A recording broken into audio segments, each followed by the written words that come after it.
So we have a color mixing exercise for you to do. So I have a half a sheet of gray Canson paper, steel gray Canson paper that you all bought already, okay? And I've got it divided up into 10 bands. Now the specifications for this are on the on the assignment, okay?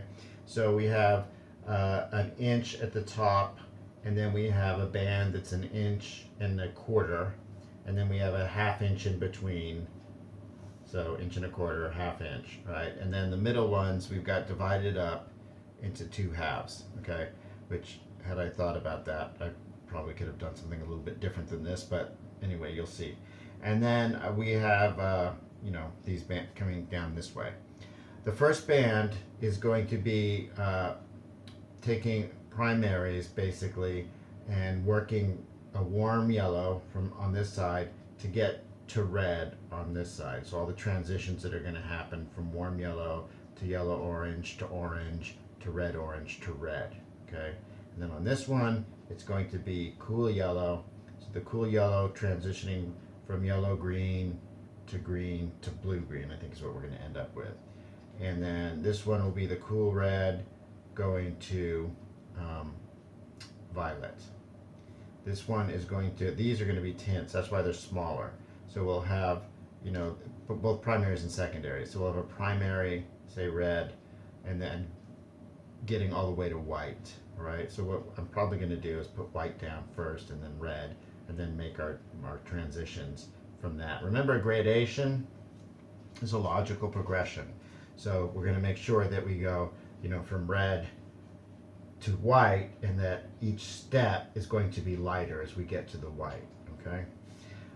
And then we are going to do something called intensity gradations, and that was, you saw me do that in the color lecture where I was taking the complements and mixing them together to get the neutral in the center. And then the last thing that we're going to do, and I'm going to show you what this means, we're going to do the neutral tints. So we're going to take the neutral, the thing that's in the center of each one of these bands, one here, one here, and one here, and we are going to try to get, by mixing white, that neutral as close to equaling this middle gray as we possibly can. Okay, so I'm not going to do all these for you. I'm just going to do like one of each so you can kind of get an idea of what we're talking about. So taking our warm yellow, making sure our warm yellow is nice and clean. You could use the sides of these too, so if you want to break them, I think that's not a bad idea. So starting off with our warm yellow here. Now the Canson paper, you can see, has got more tooth. So when you're just using the side, you see the paper through it. And that's helpful sometimes because you might want to have a more neutralized version of the color, okay?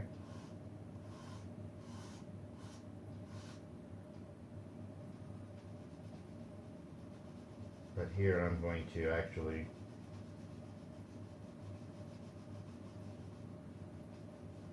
get it as intense as I can by layering it. Let's see what happens when we rub it. So this smooths it out, but you probably are still going to need to get the pure on there. Okay. So we're going to take that, and then we are going to make it go to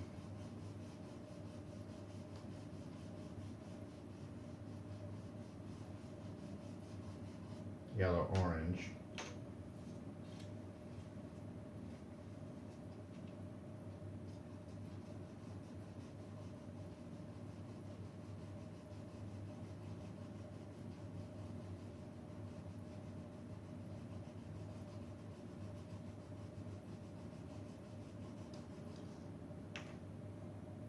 There's a kind of bluish tone in the middle there. That's because of the gray paper showing through.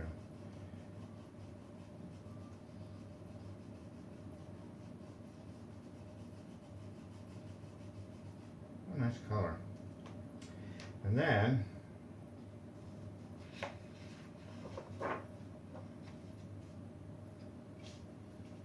we're going to go to pure orange.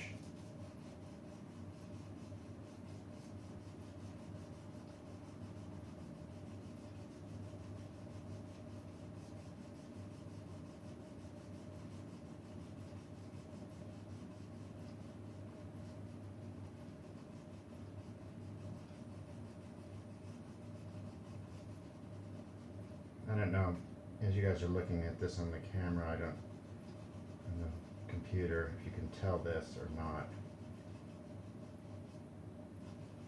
Color mixing, by the way, was the big controversy for doing anything online, because your perception of it is going to be so much different when you see it on a monitor. But when you look at it, if you can see the little flecks of gray coming through here, they look really cool, okay? This is a neutral gray, but the gray looks cooler because it's up against that warm of the orange. It's going to be interesting to see what happens when we have a blue on here. I have a feeling that gray is going to look warmer in comparison to the blue. That's an interesting phenomenon, isn't it? You're all nodding your heads, yes, it is interesting. So I'm going to continue this. Oh, I've actually got a red orange to do it with.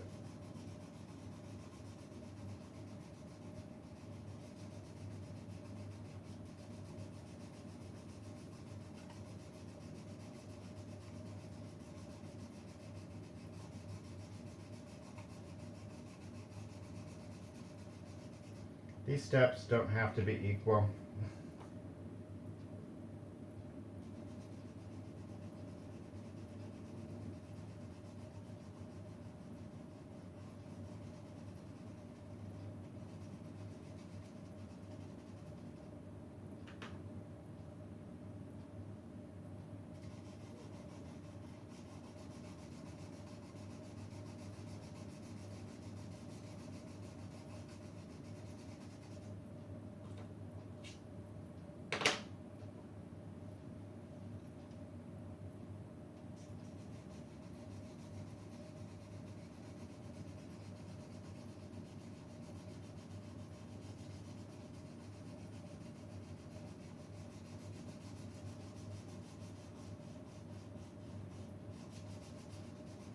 Also, you can see I'm not quite staying in the lines. It's not a big deal either.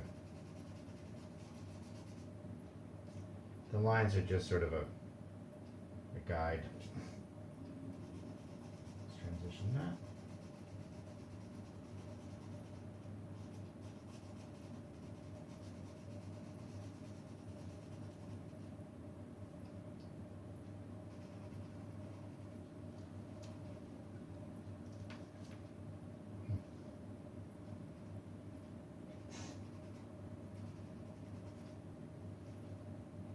Okay, so there's my gradation, okay? Going from yellow to yellow-orange to orange to red-orange, redder-orange, and then to red, all right? Okay, so the next thing, then you're gonna do that with the yellow to the green, and you're gonna do it with the red to the violet. Now we're gonna do a tint.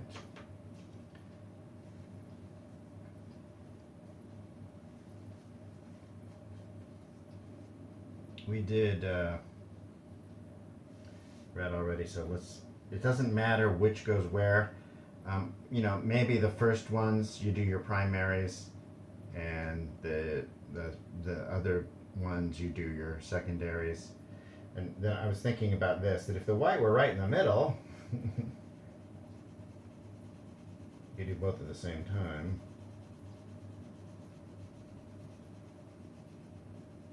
This is our white pastel. The reason I'm not doing this with the, I could do it with the softer pastels, but I figured everybody has these for sure, and there's no variation in these, where the other soft pastels, who knows what you have. So, what did I say I was going to do here? I think I said I was going to do blue.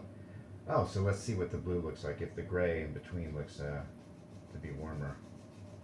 I'll let you decide if you think it's warmer or not.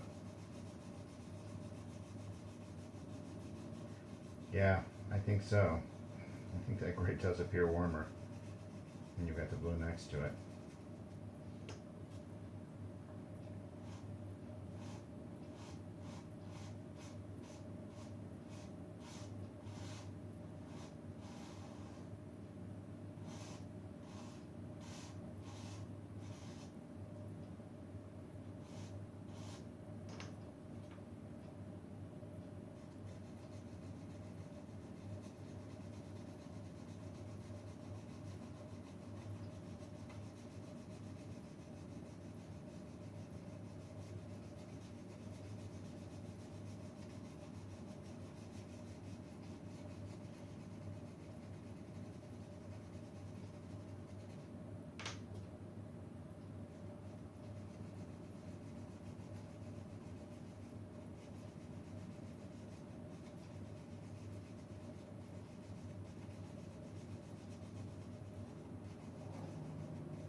see what happens when we do this.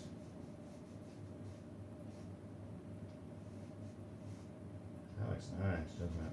Nice transition there. So even these, you can do that. You can blend them kind of with your finger, which is something I don't let you do with charcoal drawing usually. But also you need to make sure your finger's clean if you're going to do that. So you can see now we've got a gradation going from pure white tint to coming over to blue, okay? And then you're going to do that. So over here we'd have, say, orange or something. It doesn't really matter what you do, but this will be secondary, these will be primaries, okay? So an intensity gradation.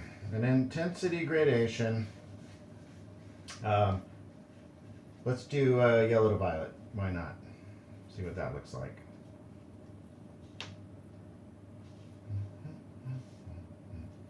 So that's going to be, the last one will be here. So the first one will be, let's say, red versus green. So red here, green here, blue, orange, and then this one will be yellow, violet.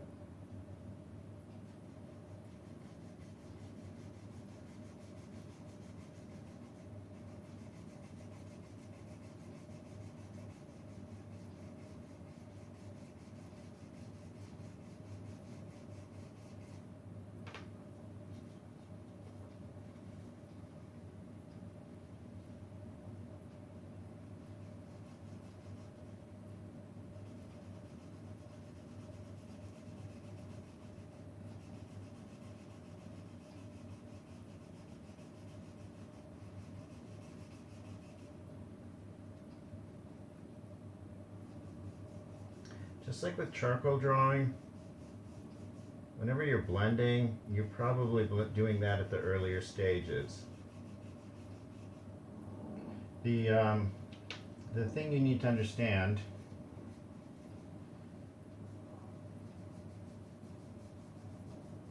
when we're talking about the Canson paper is that the Canson paper's got two sides. It's got a rough side and a smooth side. Now in the charcoal drawing that you guys did, you had to use the smooth side. I'm on the smooth side now for this.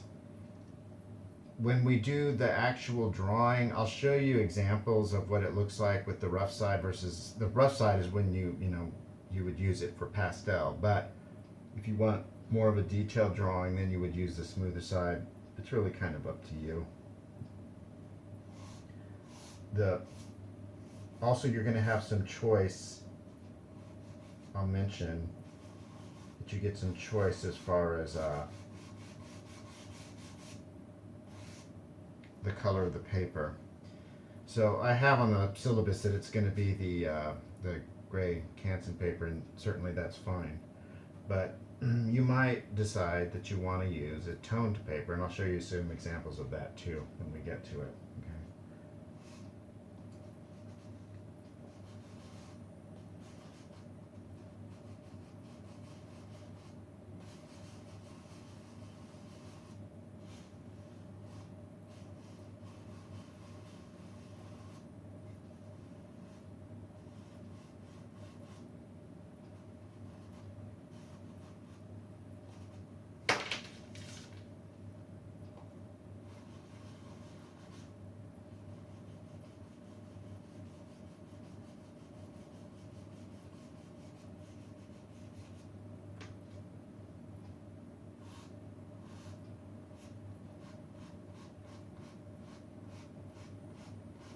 So what we want is we want to get yellow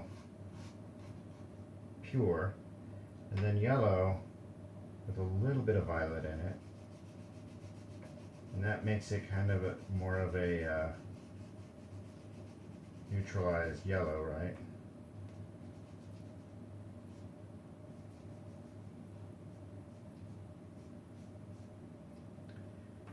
And then we get yellow with a little bit more violet in it.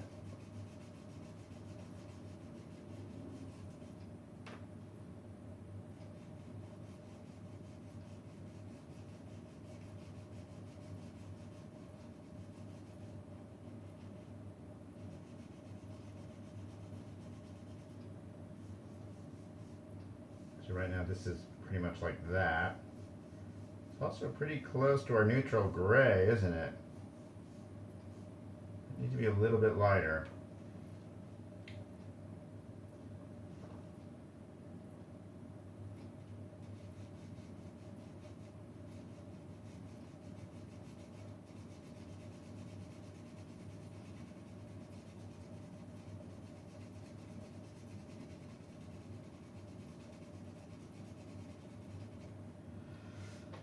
Now over on this side, we're going to bring these two together. We're still going to probably have to adjust these a little bit.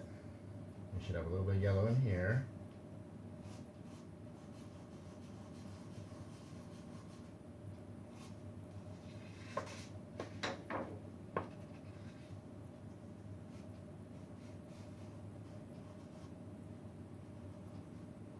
One thing about pastels that you might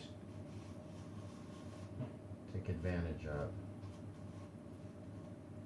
You're lucky that you live in the COVID era. Why? Why would that possibly be? Those dumb masks you have to wear, I'm sorry, you should wear them, okay? The masks are good, the masks are gonna help us. But those masks are good to wear while you're doing this, even if you're at home by yourself, okay? Because, and I know a lot of people that do, whenever they're doing pastel or charcoal, they wear those masks before it was, popular. And the reason you do is because you can breathe in this dust. And you look, it's all over my hands. So you can breathe in the dust, and you're going to start to get, irritation. And so if you didn't wear your mask and you're doing your pastel drawing, you might be thinking, oh my God, I'm coming down with the disease. But it's probably just because you've inhaled a bunch of charcoal dust, or chalk dust, which is not something you should want to do.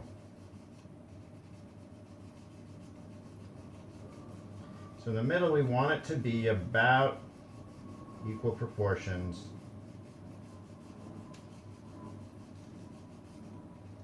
Yellow, violet.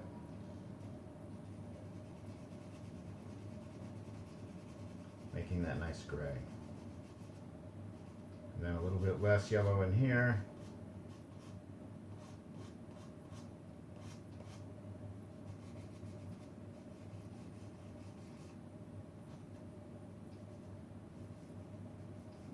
So what we get is something that still looks like violet, right? But it's a grayed down violet. It's not as intense as that.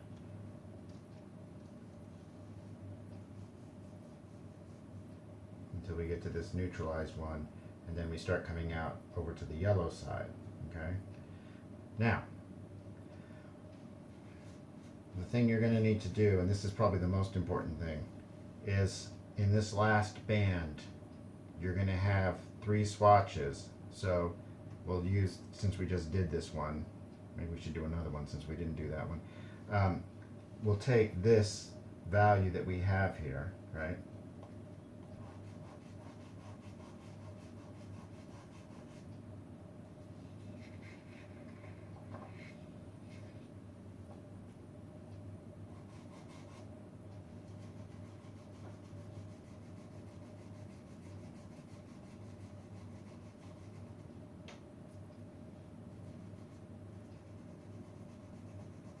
You might notice that sometimes I switch angle, and that helps if you can kind of interlock the angle. So we're trying to get that same value that we have here, and that's pretty close. And so what it says you want to do,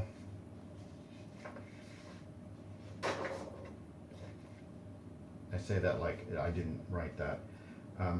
What I said I want you to do is I want you to attempt to get this gray to be the same as this gray, or at least the same value.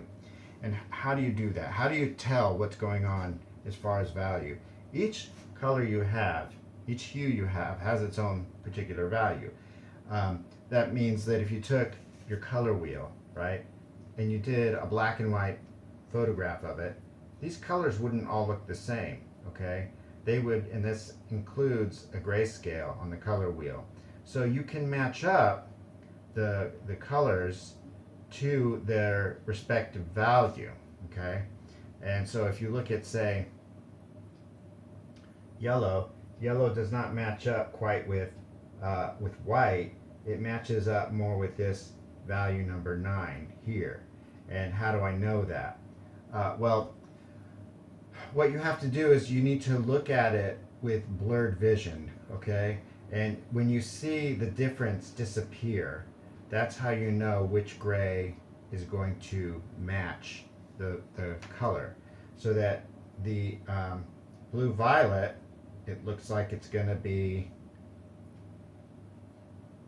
that one, okay? The blue violet matches up with that rather than this, because this appears a shade lighter than the blue violet is, all right? It's sometimes tricky for my students to figure this out, but don't worry, you'll figure it out.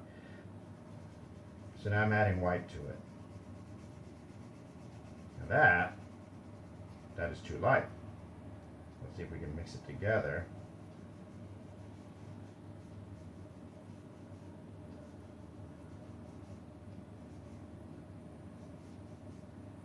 And that gray is pretty damn close to that gray, okay? And we didn't use black and white. This is a gray made with black and white, right? We made a gray just by using the complements, which is something that I spend a lot of time with my students in painting class on. This idea of making grays by using the complements rather than black and white. Because an achromatic gray, a gray that you made by mixing black and white, doesn't really occur in nature, okay? It's something that is sort of artificial, right? So anytime that you can make a gray by using color, it's going to be closer to what you see in nature, all right? So this whole thing is going to get filled up with all these nice little exercises. It shouldn't take you really that long to do this, okay? But try to avoid things like that, okay, where you get your fingerprint in the middle of it because your hands are dirty. We can use the kneadable eraser. We'll take that up, okay? So you can erase with the kneadable eraser the pastel, all right? It isn't like it's going to be permanent, okay? But this will give you a sense of what you can accomplish color-wise with these just by messing around with this, okay? And it's also hopefully a review to you. Usually what you like to do in your first semester is take design 1 and drawing 1 at the same time, and then that would mean that when you're taking drawing 2, hopefully you've already had design 1 so that you know a little bit about color mixing, okay? The way that school is used to be arranged, like in art school, for example, what used to happen was that design 1 would be completely achromatic in the same way that drawing 1 is, and design 2 would be when you would get into color. But for some reason they decided that they wanted to hit color in design 1, so I'm fine with that if they want to do that. The idea was that when you transition into painting and you've only had design 1, say, you haven't had design 2, they want you to have some kind of understanding of color mixing, okay? The color that we're dealing with, the pastel color, the chalk pastel, is going to behave a little bit differently than paint will, okay?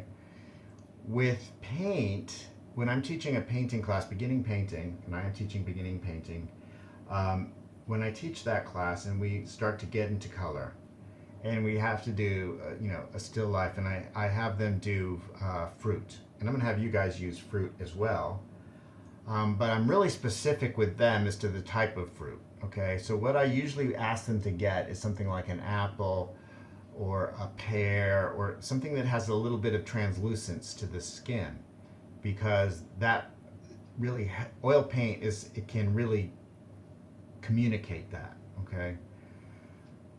That translucent is a little bit more difficult to pull off with the pastel. So with the pastel, you can go ahead, like I tell them not to use citrus fruit, for example, in the still life in the painting class. But for you guys, Citrus Fruit's perfect, okay, because this is more opaque. You're dealing more with opacity in the pastel. You don't really get to use transparency. You might get to use transparency later when you're using watercolor, for example. You're dealing with transparency a lot because you're layering color on top of color. But when you do that, you get sort of a richer, more depth possibilities in the color. Okay. But with the pastels, like I said, you're still sort of stuck with getting something that's a little bit more opaque and a little bit less translucent. All right. Okay. So when you're making up, after you've done this, you're gonna be setting up your pastel still life. You're gonna have about the same number of objects you had before with the charcoal still life, but this time you're really looking for objects that are gonna have color to them, okay, and form. So I would say fruit is really a good thing to use. A lot of times, my students, they think, well, fruit, that's boring. I don't want to do fruit, especially if you've done a lot of those still lifes already. Well, it's for what you're going to learn from it, okay? That's the important thing. That's why you're doing it. And fruit's got a lot of nice color to it. You also, because I don't let my class do this in the painting class, but flowers are going to be okay for this. So if you want to include flowers in the still life, you can, okay? So I would say think about the color of the fabric that you're getting. Think about the color of the objects that are going to go on top of that fabric. You don't want to have black objects and white objects. You can have maybe one white object, but you want to look for things that have got color in them. Okay. When you're putting your still life together, and I'll let you know if it's, I'll let you know if your still life is going to need to change in some way. Okay. All right. So color exercise. You're going to fill this whole thing up and see what you can learn from this. If if you do a couple of these, that's fine. If you mess it up, that's not a big deal. All right. You can just do another one, right? But I think it's probably pretty hard to mess it up. Like I said, I don't really care if it's staying in the lines. And if you wanted to do this on 2 sheets of paper and make these gradations a lot bigger than the 1 1/4 inches, that's okay too. So this was just a way of using 1/2 sheet of Canson paper to get everything that we needed to get done. But as long as you cover these things, you'll be fine. And again, even though you probably can't read what it says, I wrote it in pencil. You will be able to read it on the assignment page. Okay, so have fun with the pastels. See what they can do on the neutral gray Canson paper. So this is the Canson paper. This is the steel gray. That's a middle gray, and you're gonna. The tricky one is getting these neutral tones and getting them to match the value of the gray paper. Okay.